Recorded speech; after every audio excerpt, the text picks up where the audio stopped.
Recently একটা আমি দেখছিলাম যে একটা ব্রিগেডের গ্রাউন্ডে একটা দোকানের উপরে খুব চড়া হয়ে সব ঝামেলা করেছে। এটা নিয়ে তোমার কি মতামত, তুমি একটু কাইন্ডলি দেখো, আমি রিলটা দেখেছি, ভিডিওটা দেখেছি। টু বি স্পেসিফিক, যে মানুষটির ওপর সবাই চড়াও হচ্ছে, সবাই বলতে ভারতীয় জনতা পার্টির যারা ওখানে ছিল, তার ওপর দোষটা দেওয়া হচ্ছে যে সে চিকেন প্যাটিস বিক্রি করছিল। দেখো ভাই, নিজের জীবন জীবিকা চালানোর সময় ওই আমিষ নিরামিষ এইসব কেউ দেখে বেরোয় না। এবং ওই মানুষটি কিন্তু কন্টিনিউয়াস বলছিলেন, দাদা আমার ভুল হয়ে গেছে, আমি বেরিয়ে যাচ্ছি। তারপরেও তার ওপর যে একটা বলপূর্বক চেপে বসা, এবং এটা তো ভারতীয় জনতা পার্টির বরাবরের স্টাইল। কার ফ্রিজে কোথায় মাটন আছে, কোথায় চিকেন আছে, কোথায় বিফ আছে, কোথায় পনির আছে, এটা ওরা দেখবে।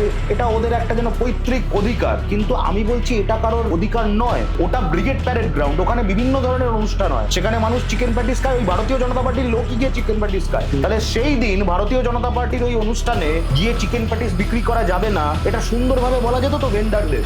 তারা তো পেটের দায়ে ওখানে যাবেন, তারা তো দুটো পয়সার জন্য ওখানে যাবেন। তাকে গায়ে হাত দেওয়া, তার উপর যে অত্যাচারটা করা হলো, এর উত্তরটা 26 সালের নির্বাচনের ফলাফলটা যেদিন বেরোবে, ওই মানুষটার হয়ে বাংলা উত্তর দেবে ভারতীয় জনতা পার্টি।